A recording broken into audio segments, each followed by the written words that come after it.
Good evening, I'm Andrew Chang. And I'm Adrienne Arsenault. Tonight, after a new court decision, advocates for First Nations children declare victory. Will the federal government finally put down its sword? Why the federal government has fought the case, why it still might. Also tonight, as the flu season approaches, what should you be preparing for? Any of the other respiratory viruses adding to COVID will make things worse, no question.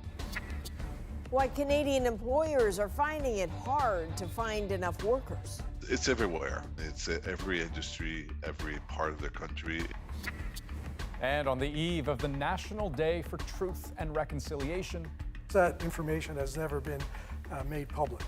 Searching for answers in the past, honoring the stories of today. This is The National. The Peace Tower on Parliament Hill glowing in orange tonight, marking the eve of Canada's first National Day for Truth and Reconciliation. That new day helps frame a snapshot of Canada's contradictory relationship with Indigenous peoples. On the one hand, tomorrow's federal statutory holiday is a government initiative. On the other hand, a court decision today, a reminder that there are still hurdles on the path to reconciliation, and hurdles put there sometimes by the federal government itself. Tomorrow is intended to honor and remember those forced to attend residential schools. And a bit later in the program, we'll look at new efforts to identify unknown children who died decades ago. But we're starting with a more recent federal system and claims that it too failed Indigenous children. It's about how child welfare was delivered and paid for on reserve. Advocates say it was discriminatory. A human rights tribunal agreed, and today a federal court did too. As Olivia Stefanovich shows us, there is financial compensation at stake and so much more. More than 100 years after Dr. Peter Bryce blew the whistle on rampant deaths in residential schools, Cindy Blackstock is following his legacy. I feel that's where we are now. The government's non-compliance to this Human Rights Tribunal decision has been linked to the deaths of 3 children. Many family separations unnecessarily have happened. We need to hold them accountable. She started the 14-year fight to get discrimination in the on-reserve child welfare system recognized. It might have ended today. This was a complete win for kids. And now the question becomes, will the federal government finally put down its sword? The federal court's decision would leave Ottawa on the hook for billions of dollars. It leaves in place a Canadian Human Rights Tribunal finding of discrimination in the on-reserve child welfare system after 2006. The government would pay $40,000 to each child in it to First Nations children forced to leave their homes to access health services and some caregivers. The amount of money is a Band-Aid solution, but the compensation would change lives. Jay Simpson spent 16 years in foster homes, struggling to access basic services. There was always a fight with who would pay for dental. Ottawa argued the tribunal overreached. There are presumably a number of children that have suffered much more egregious harm and are entitled to more compensation. The Indigenous Services Minister says the government wants to pay on its terms. I know people are eager for prompt resolution to this in a comprehensive fashion, and that's what we at all times are seeking to achieve. But Indigenous leaders say that means nothing if the legal battle continues. As Indigenous people, we have to go to the Human Rights Tribunal to verify that we're actually human beings with human rights. Olivia, so what are you hearing about whether Ottawa will now appeal the federal court's decision? Well, Adrienne, Indigenous Services Minister Mark Miller says the government still has to review the decision, so it's too early to say whether the government will seek an appeal. No matter what happens, the government says it's open to going to the negotiating table. This is something Cindy Blackstock says she's always been open to as well. And the judge who heard this case had a message for both parties in his ruling, urging them to move forward in the spirit of reconciliation, Adrienne. Indeed. The CBC's Olivia Stefanovich in Ottawa tonight. Thank you, Olivia. Well, activists on Vancouver Island are celebrating today after a court decision that allows them to resume blockades, protesting the logging of old-growth forests. And as Susanna De Silva explains, the ruling isn't just a setback for the logging company. It also takes aim at the actions of police. There was still joy today at the Fairy Creek protest site. Absolutely euphoric. Celebration, joyous screaming. Yeah. And while police have packed up much of their setup, signs today both sides are digging in. Logging crews created trenches to keep protesters back. Protesters tried to fill them in, leading to police warnings they still have power there. Anybody going into that workspace will be interfering with the law. But yesterday, a BC Supreme Court judge admonished some of the RCMP tactics at the site, including the way pepper spray has been used and officers covering badge numbers, saying there has been a serious and substantial infringement of civil liberties, including impairment of the freedom of the press. And while the judge acknowledged that damage would be done to logging company Teal Jones and to the rule of law, he felt he could not extend an injunction barring protests. It's the first time in 30 years that I know of that there has been a refusal like this. The RCMP's misconduct has represented a threat to the reputation of the court, of course, but also it has really been stripping citizens of their rights. Some say it's a wake-up call to police. But I hope the RCMP learned from this experience where, in fact, when you're given the authority to enforce a court injunction, that you do it within the confines of the law. The RCMP says it is taking time to reassess its role. Its union says officers have been patient and professional amid aggressive behavior from protesters. But the company is frustrated. Teal Jones has got clean hands through the process. It wasn't us that caused the injunction to come to an end, but the damage is 100% on Teal Jones. The company plans to appeal the decision and says it will call on the RCMP if they see illegal activity. Susanna De Silva, CBC News, Vancouver. In BC's northeastern Peace River region, mounting COVID cases are pushing hospitals to the brink, and they also deal with a severe staff shortage. This is happening in an area that has low vaccine coverage and where, as Brady Strachan found out, vaccines are a divisive topic. In Fort St. John, the trucks vastly outnumber the pedestrians. Oil and gas is the main industry, and people come to find work here, many from neighboring Alberta. On the streets, there's one topic many avoid. It's vaccines for sure, yeah. There's a lot of opinions on either side, and it's created a lot of heat within our community. That's all I have to say.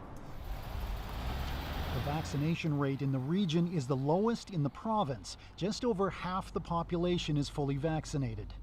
I don't trust the doctors and nurses what they're saying. And they always change it, always, daily. On the news, it's changed, it's changed, it's changed. Get it straight. As the Delta variant spreads in the region, health officials say unvaccinated people are filling intensive care wards. The province says hospitals in the Northern Health region, like this one in Fort St. John, no longer have enough capacity to deal with the number of patients with COVID-19. Critically ill patients are being flown as far away as Vancouver Island to receive care. This strain on the healthcare system is what keeps local MLA Dan Davies up at night. We are at, and in my opinion, on the verge of collapse here in the Northeast regarding healthcare. We have a critical shortage. In fact, it's even beyond a critical shortage of nursing staff. Our doctors are burnt out. Is it up there to be done there? At this pharmacy, there's a daily battle to win people over through long, thoughtful conversations about vaccines and the science behind them. Anytime someone says, well, I've done my research, when I try to find out what that means, it usually means looking on the internet. For some people, the choice is now a financial one. Some oil and gas companies are mandating their workers get vaccinated. I know I'll get my shots. Yeah, I will, because I want to work, but honestly, it sucks. Brady Strachan, CBC News, Fort St. John, British Columbia. Well, Ontario is now recommending people aged 18 to 24 to favor getting the Pfizer-BioNTech vaccine over the one from Moderna. I hope that the public will realize we're trying to be as transparent as possible. It's specifically in that age group, 18 to 24, doctors are seeing a rise in cases of myocarditis and pericarditis. Those are heart conditions. But today, Dr. Moore stressed this is a rare side effect of the Moderna vaccine and that most people recover with pretty simple, straightforward treatment. So this is a good time to bring in Dr. Isaac Bogosh, an infectious diseases specialist here in Toronto. So Dr. Bogosh, we talk about this increased risk of this heart condition, but can you put that in perspective for us? Yeah, absolutely. I think it's fair to say that the risk of this heart inflammation or myocarditis is pretty rare with both vaccines. It just happens to be more rare with the Pfizer vaccine versus the Moderna vaccine. It's also important to put it into the appropriate context. The virus itself, infection with COVID-19, causes myocarditis and pericarditis at a much higher rate versus the vaccination. So we have to actually take that into account as well. And then, of course, when we have inflammation of the heart related to the vaccine, the vast majority of these cases are very, very mild. And in fact, they self-resolve pretty quickly, and many of them are treated with over-the-counter medications like non-steroidal anti-inflammatory agents. So the vast majority of these are very mild. They happen to be rare. They just are more rare with the Pfizer vaccine versus the Moderna vaccine. So very quickly then, what should an 18 to 24-year-old do with this information if they're in a situation where, let's say, they're presented with Moderna? I mean, what do? Turn it down, wait for Pfizer, or do they just get what they get? No, it's important to make an informed decision for yourself and really think about the risks, the benefits, the alternatives, so Pfizer versus Moderna, and the context that you're in. What is your exact risk of COVID-19 in the situation that you're in? And of course, make an informed decision. You should, as you're making that decision, recognize that these are low-risk scenarios, but it's an even lower risk for this inflammation of the heart with Pfizer versus Moderna for this particular age cohort. Fair enough. Okay, always good to get your insights. Dr. Bogosh, thank you. My pleasure. Now, as if COVID wasn't enough, we are heading into flu season. After a relatively quiet one last year, there are concerns the flu and other viruses could return now in a big way. And as Christine Birak explains, they also could add more pressure on the healthcare system. With COVID public health measures easing, Canadians are on the move again. And doctors say so are viruses other than COVID, and they're making us sick. Any of the other respiratory viruses adding to COVID will make things worse, no question. Stunningly, there were just 79 lab-confirmed cases of flu last year, compared to 54,000 the year before. While some restrictions are still in place here at home to stop COVID, countries like the US and UK are dropping them. They're probably going to have a flu season that looks like a regular flu season. And if we have enough travel with them, we might get a flu season that looks like a flu season too. That could put some hospital intensive care units under even more pressure. Some are already dealing with a highly infectious virus called RSV that's making hundreds of young children in Quebec sick. He went straight to the intensive care when they saw it. So I think if it took us a little longer to realize, it could get very dangerous. Lizia Cassiari's 12-week-old twins were hospitalized. RSV is the most common cause of bronchiolitis and pneumonia in infants. He was using his whole body to breathe. It was like using his head, using his abdomen, and it was a matter of time for him to get too tired and stop breathing. And it's like that. The doctors, they were super scared. I don't think I will wake him up. Thankfully, he and his brother are now both on the mend, but new patients keep arriving. It is pretty much worse than we've ever seen before. Dr. Fatima Kakar says the RSV outbreak also appears to be spreading from Montreal to Ottawa. Data shows over 1,200 cases in Quebec in the last few weeks and over 130 cases in Ontario. I think the rest of the country is a few weeks behind us. And so it's inevitable that RSV will spread. She adds it's also a warning for the rest of the country to be prepared for a new season of viruses. Christine Birak, CBC News, Toronto. Well, advocates for decriminalizing illicit drugs got a big endorsement today. One of the country's largest mental health facilities says it's time for government action, and here's why. Fueled by the pandemic, between April of last year and March of this year, there were nearly 7,000 opioid deaths in Canada. That's an 88% increase, almost double the same period a year before. Lauren Pelly looks at this other public health crisis. 7 years ago, Arlene Last Kolb saw her son for the last time. July 18, 2014, our son, went out and he never came home. He died from fentanyl poisoning. Since then, the Manitoba mother has become an advocate for decriminalizing drugs and creating a safer drug supply. She says that effort is gaining momentum across the country. What is new is that people are really listening now. Today, one of the country's largest mental health facilities formally joined that push. As a society, we've really been using a legal frame in terms of how we think about containing substances. But this has not been successful. Toronto's Centre for Addiction and Mental Health is calling on the federal government to ensure decriminalization applies across the country and to all currently illicit drugs, while working with the provinces to ramp up treatment options and support services. We can't keep losing people's lives like this. On the campaign trail, Prime Minister Justin Trudeau said his party was open to working with regions interested in decriminalization. And the government may be able to take lessons from Portugal. The country's 2-decade experiment in largely decriminalizing drug use while offering social supports has shown some success in reducing HIV infections and deaths. Here we are in the intake area. Back in Toronto, staff at this safe injection site say something has to change, or deaths here will continue. This has clearly been as a result of the increasingly poisoned and toxic street-level drugs. Thinking of her son, Last Kolb wonders what his life would be like now if Canada had tried a different approach. I want our children to be safe, and I don't want them to have to go to the streets and get something illegal that will most likely kill them. Lauren Pelly, CBC News, Toronto. All 39 miners stranded in a Sudbury mine are now out and reunited with their families. The most important thing that comes out of the mine is the miner.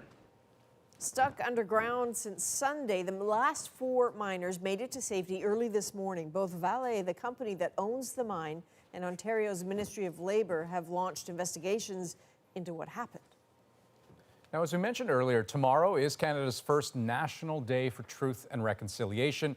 Like Remembrance Day, it's a federal statutory holiday, but so far only some provinces and territories are matching it. The Northwest Territories, Manitoba, Nova Scotia, PEI, and Newfoundland and Labrador are among those, closing government offices and schools. Some cities are even making their own plans. But as Jacqueline Hansen shows us, businesses as well are looking for ways to mark the day. Baked into this Dartmouth company's snack business is more than local ingredients. We are a company that uses ourselves as a force for good. On Canada's first National Day for Truth and Reconciliation, private businesses don't have to close, but Made with Local is. It's important to me as a founder of a company that is operating on the unceded territory of the Mi'kmaq people here to honor that day. Employees are also being given books written by Indigenous authors. It's one thing to give your white staff the day off, to feel like a vacation, and that's not, really the intention here. I wanted it to be about learning and listening. Chandos Construction is pausing work at 100 job sites to mark the day. We're going to have an hour-and-a-half long event where we can really reflect on the legacy of the residential schools in Canada. At least 500 employees in 5 provinces will hear from residential school survivor Freddie Taylor. They cut my hair and gave me a different set of clothes and gave me a number 39 for 10 years. It's very rare to get all of the sites to stand down together at the same time. I can't think of an instance in our history as an organization when we've done that. The demand for ways to speak about these topics is on the rise. Tatalia Nahaney helps companies start conversations about reconciliation with workbooks, a board game. I really love this square. I learn local greetings. And live corporate sessions, but this year... I really can't keep up. So she's expanding her business with 1-hour on-demand online courses on territorial acknowledgements, etiquette for allies, and more. The barriers that companies share with me that they have in engaging in this type of work is having the time to do so. For Made with Local, making that time is what the National Day for Truth and Reconciliation is about. We are the ones who have to do the work, right? Like, this is our work to be done. And like a growing number of companies, it's committed to finding more ways and days to do it. Jacqueline Hansen, CBC News, Toronto. Survivors of a residential school in Ontario are fighting to honor the stories of all the students who went there. Ahead on the National, the search for the lost students. It's like a duty. who looks after the ones that passed away that have no identity as children? And later, reclaiming a tradition nearly lost a century ago. The church said that they were evil, so there was a lot of shame around them. A show of force in Russia, but who exactly is it meant to send a message to? And the moment a young girl's dream started coming true, thanks to the kindness of a stranger. I was very surprised, so surprised. A plane, a kitten, and there's one more thing on the list. We're back in 2.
That's the eruption of cheers outside an LA courtroom today after Britney Spears won her request to have her father suspended as her conservator.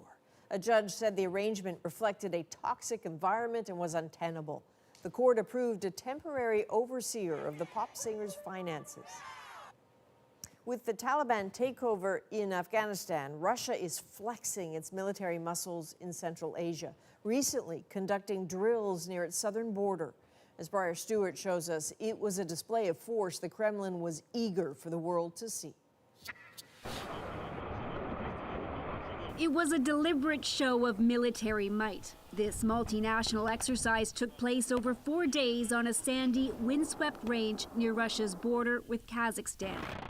And the military was keen for people to see it, bringing journalists, including from the CBC, 1,500 kilometers to this remote stretch of the Russian steppe. We show a sniper rifle, special sniper rifle, machine gun, RPG. 9 nations took part in this exercise, including India and Pakistan. Timely officials say because of the instability unfolding near many of their borders. The border of Afghanistan is about 2,000 kilometers from this area, but the evolving political situation there is part of the focus of the drills here, and the potential that a Taliban takeover could mean an increased level of threat for Central Asia. Into countries like Tajikistan, which shares a 1,300-kilometer long border with Afghanistan.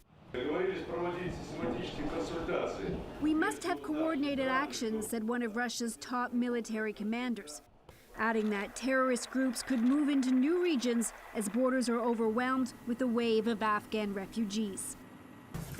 As the exercise was underway, almost as if right on cue, Russian officials released this video, which they claim shows the arrest of Taliban supporters from Central Asia, allegedly recruiting people in Russia. Combat transport helicopter. This military writer says this and other recently staged drills are really about a show of force. Once again, we remind some of those hotheads who lead these terrorist groups that it's not worth it to mess with Russia, he said. Others say this is all aimed at Russia's neighbors. The audience is situated in Central Asia, and this narrative is that the only country that can save them from the unpredictable Afghan crisis is Russia. The message may be pointed at an even wider target. With all of this firepower and cameras recording from a safe distance, Russia seems to be showing the entire world it wants to take the lead when it comes to preventing any threats from Afghanistan spilling over to the rest of the region. Briar Stewart, CBC News, near Orenburg, Russia. And when we come back, reclaiming a tradition once banned and shamed by the Catholic Church. Once upon a time, you could look at a woman's face, you could know who her family was, where she was from, what her achievements were. The power behind the tattoos, but first, a residential school survivor on the significance of tomorrow. My name is Rose Grace Miller. I attended a residential school when I was 7 in 1949. There was so many times we were hungry, so many times we were just so beaten for nothing. The Truth and Reconciliation Day means a lot because we're finally being honored, and people are starting to see how it affected us so badly. I plan to mark the Reconciliation Day is to participate in a walk for our community, honoring the residential school survivors and the ones that have been lost and found. And one of the things I would like to see come out of it is this will be put into history and never ever happen with our children ever again.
It is my hope that in 100 years from now, our future generations will identify this date as a milestone On the eve of Canada's first National Day for Truth and Reconciliation, a ceremony on Parliament Hill honoring residential school survivors and commemorating those who died and suffered in Canada's residential school system. Prime Minister Justin Trudeau speaking, along with survivors raising the survivor flag to half-mast, all under the glow of the Peace Tower, lit in orange for this occasion. As once survivor, I would have never imagined we would have a day that honors survivors and remember the children who never made it home. Now, the path to reconciliation requires a full accounting of what happened at Canada's residential schools, including the question of who the children were. But that history has in many cases been erased or buried. Now, as Jorge Barrera shows us, some are taking on the work to find the missing names and stories. The children are all buried down in that section over there where there's no markers at all. Mike Kakaji walks through a cemetery for the Shingwak residential school. This one here, he was a child at the Shingwak home. But there are two students who never even made it here. The boys drowned in the early 1900s. In a pond behind the school, their bodies lost forever, their names submerged beneath the weight of years. It's like a duty. Who looks after the ones that passed away that have no identity as children? We took it upon ourselves. Decades later, the boys' story surfaced in memories, preserved by this video from the 1981 Shingwak reunion. There was 2 Indian boys drowned, and they tried to get them out, but it was a bottomless lake. They lost 2 Indian students through it. And he was told that he couldn't. Researcher Edward Sadowski has searched for their names. Many of those records for the residential school for Shingwak, especially a list of the students that went here between 1907 and 1939 no longer existed. He did find passing mention of 2 girls from Garden River First Nation who fell sick and died, their names also missing. So there's a mystery now that involves 2 additional students. These children from Shingwak are among the thousands who died in the care of these institutions, whose names were erased as Canada periodically destroyed reams of residential school files. About 4,000 children have so far been identified, many thousands more still waiting to be found. Sadowski says there is one place no one has yet looked to find these names, the government's Indian Status Register. That information has never been made public. Suzanne Lyon retired in January from the Federal Indigenous Services Department. She knows the type of information the register holds. I think that it's a really valid source of information that could be helpful in finding out who some of these children were. But privacy laws prevent researchers from combing through its records. Shingwak survivors say the government needs to open it up. It's not a political issue. It's not a legal issue. It's a human rights issue. If you've got the ways and means to help us get closure on this whole aspect of these children that never came home, then do it. Children who remain hidden by history. So, Jorge, what is the potential for movement on this question of opening the register? Well, up till now, this issue has been governed by privacy, which is understandable. There's personal, sensitive information in the register about every single individual who's deemed to be status First Nation. Now the government says it may open these files just a crack, maybe for historic cases, and let people try to track down these long-lost children and reconnect them with their communities. This may be a step forward for those who've been searching for years, but have nothing to go on. Andrew? All right, Jorge, thank you very much. Thank you. And a reminder, the National Residential School Crisis Line is available if you need help. The number on your screen, staffed 24 hours a day for anyone who went to residential schools or is affected by them. Canada's first National Day for Truth and Reconciliation will have deep meaning for one Northerner. It's something Jerry Sharp says makes her proud and brings years of silence to an end. For a long time, a practice at the heart of her identity was banned or shamed, but that's now changing. Juanita Taylor brings us the story of an Inuk woman and her traditional Inuit tattoos. Once upon a time, you could look at a woman's face, you could know who her family was, where she was from, what her achievements were, and her place in the community. The whole thing was told on her face. The ancient practice of kakinit, or traditional Inuit tattooing, once banned and shamed, is coming into the light again. They are very personal. They are a part of me. Every single one of them means something. I got these ones here for being from Joe Haven. From there, I actually had my fingers done. These lines that are on my wrists are probably my most personal. There's one for my mother who has passed, so this is how I remember her. Jerry Sharp's tattoos represent Inuit folklore, traditional Inuit tools, and flames from a kolek, a traditional Inuit oil lamp. Each line, each dot, has a meaning. It gives me a connection to our history. For millennia, tattooing was a cultural practice for Inuit women. The traditional method, using thread-like material made from caribou sinew, was soaked in seal oil and soot, poked with a bone needle, then sewed into the skin. Today, they use ink. They have stories behind them. They have proud roots in Inuit culture. So while they do represent women, they represent Inuit women. One of the elders. Jerry has fond memories of the women in her community that had traditional tattoos, rites of passage that told a woman's accomplishments. But nearly a century ago, the Catholic Church forbade them to speak of traditional practices, and it forbade Inuit women from getting tattooed. It comes with residential school, but mainly the church. The church said that they were evil, so there was a lot of shame around them, which resorted to women talking about them behind closed doors. Today, many Inuit women are reviving their cultural tattoos, like Tanya Roach. I chose the V on my chest because I wanted to look in the mirror and see something on me.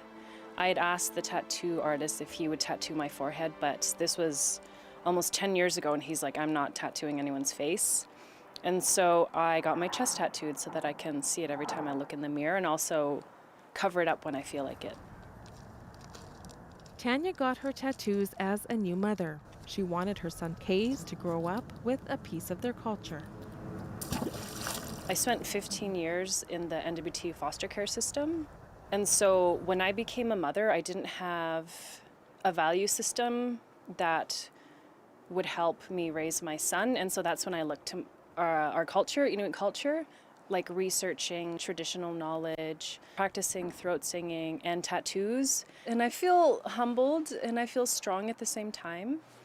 And I feel connected to something bigger than myself, to the north, to the people, to a history that's thousands and thousands of years old.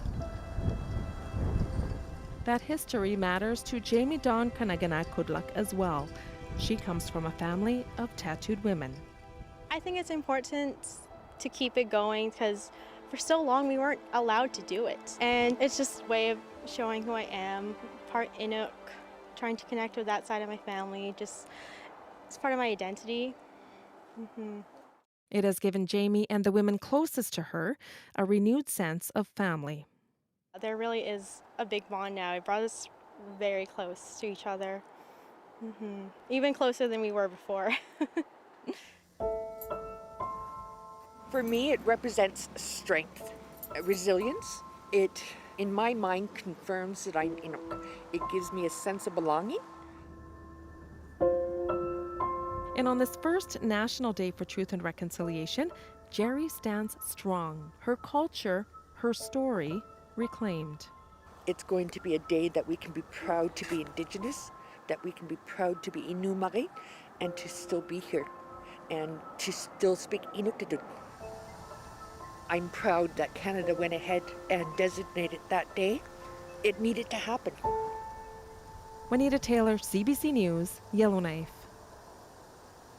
CBC will have extensive coverage of the National Day for Truth and Reconciliation, including a 1-hour commercial-free special featuring musical tributes and ceremonies in Indigenous communities. That is tomorrow on CBC TV and CBC Gem at 8 o'clock, 9 p.m. Atlantic, 9:30 in Newfoundland. And ahead tonight, why so many Canadian businesses are finding it so hard to find people to work. But next, we will take you to India for the immense challenges for those left widows and orphans by COVID-19.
In India, COVID-19 is no longer killing thousands of people each day, but the ravages of the pandemic are still very much being felt. The virus has left behind tens of thousands of widows and orphans. Salima Shivji is in Delhi with a look at this growing crisis.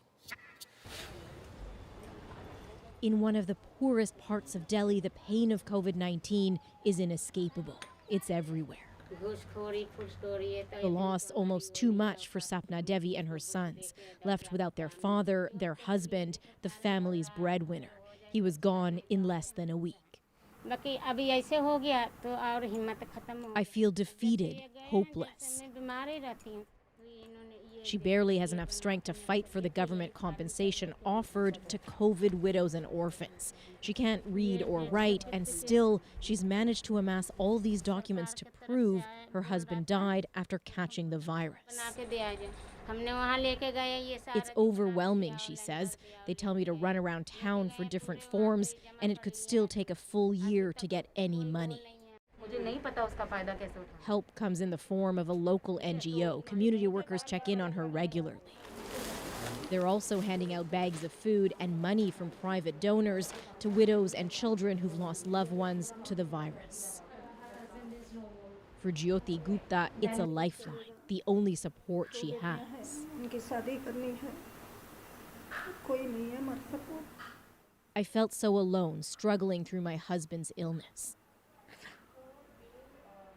She's getting some help now, sorting through what documents are needed, and she's lucky to have a crucial one, an official declaration that her husband died of COVID. Not everybody does. The women have not stopped crying. The children have not stopped crying. The NGO's founder has seen a steady stream of women and children just trying to survive, most unable to navigate the compensation system, that is, if they're even aware of it. Are those schemes reaching who they are meant to be for? I think there's a massive gap. More than 90% of the people do not know from the urban slum clusters where we work, where Protsahan works, they do not have an inkling of such schemes being announced. And it's a complicated maze. Some help for those who've lost a primary caregiver to COVID-19, like pensions and benefits, comes from the national government, the rest from the states. Here in Delhi, it's a one-time lump sum of less than $900. For children orphaned by the virus, the Indian government has promised to cover their school fees and health insurance and set up funds they can access when they come of age. The worry at this Delhi orphanage is what about now?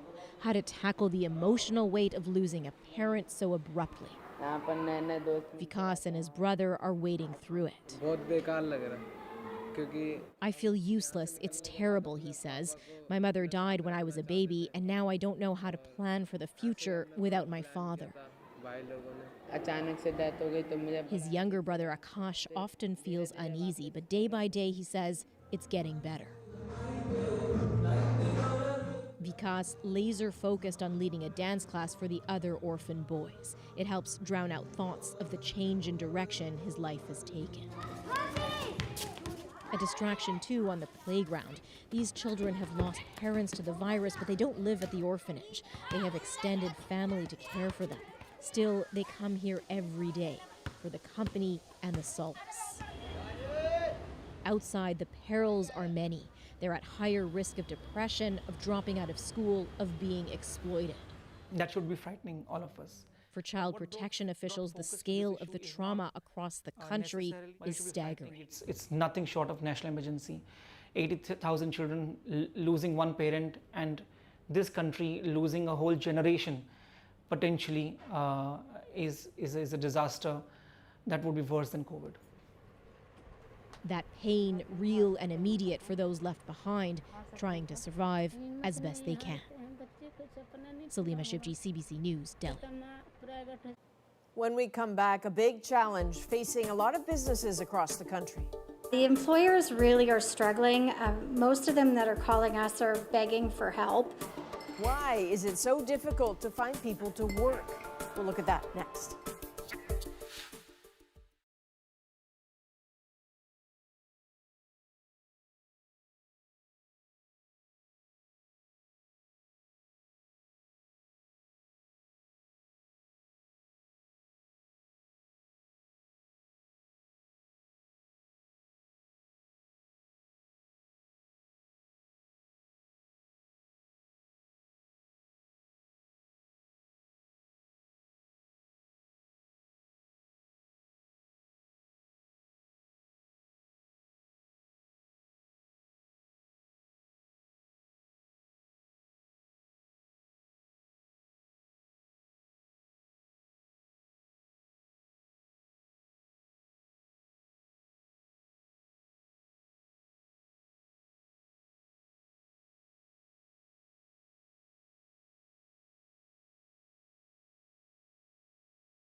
Welcome back. There is a new sign on Canada's storefront windows. Help wanted. Businesses already bruised by the pandemic are dealing with a labor shortage. Kyle Bax now on what's behind it and what it means for the recovery's bottom line. It's almost October, but these crews will be installing air conditioners in Edmonton for several more weeks. They're behind because the company has struggled for months to find enough workers. We've been running and recruiting the entire summer. Many businesses, big and small, are in the same predicament. The employers really are struggling. Most of them that are calling us are begging for help. A new survey shows more than half of Canadian businesses can't find the workers they need, and that means filling fewer orders. The labor squeeze is hurting the country's economic recovery. It's everywhere, and it's every industry, every part of the country. It's more acute in some part of the country, like in Quebec and BC. With a national unemployment rate of about 7%, there should be plenty of job seekers. He blames factors such as an aging population, reduced immigration during the pandemic, and many unemployed people switching careers. This is not going to go away. This is going to stay with us. Still, not everyone is finding a job in their preferred field. I thought that was going to be my retirement job for the rest of my life. This construction worker lost his full-time job in the spring and is now settling for a lower wage doing temporary work. Now I'm really don't know where I'm going to be. The hospitality industry is one of the hardest hit sectors. There's been the lack of trust in our industry in terms of us having to open and close so many times in the last 18 to 19 months. It's why many food service bosses are offering profit sharing, bonuses, and health benefits, among other perks. Kyle Bax, CBC News, Calgary. And do stay with us. The moment is coming up, and it's all about the granting of wishes. This cat, just one piece of the puzzle. Stick around.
13-year-old Rama al-Rashid is originally from Syria. She came to Canada with her family 5 years ago for a bone marrow transplant, and everything went well. She's now the picture of health. But when she arrived, she also had 3 wishes. And now, with the help of a Nova Scotia pilot, 2 of them have just been granted. Rama and her new friend make up tonight's moment. I got a message. I run a little initiative, a free aviation initiative called Dream Wings, where I fly children with disabilities. I give them the opportunity to be my co-pilot. So Rama was one of those messages that I got, and right away I said, okay, come to the airport on Monday. Let's make her dreams come true. Let's fly together. It was like very nice. I saw the whole entire view. It was amazing. I loved it. We were so happy. We had a blast up in the air, and that's when she told me that she wished she had a kitten, which we got. It's like animals hospital, and then when we went in, I was like, I'm probably going to play with a kitten or a dog for a few minutes and then go home. And then I was like, when they told me it's mine, I was so shocked. She's a wonderful, wonderful young lady. So adorable on many different levels. So wish number 1, the flight. Right. Wish number 2, the kitten. Got it. Wish number 3, meet the Prime Minister. So Dimitri has his work cut out for him. And Dimitri, by the way, if you're looking at that man thinking, why do I know that man? Dimitri is among the many things he does, is the man who drew the heart in the sky over Nova Scotia after the attacks in 2020. And he touched a lot of people then. He's still doing it. That is a national for September 29th. Good night. Good night.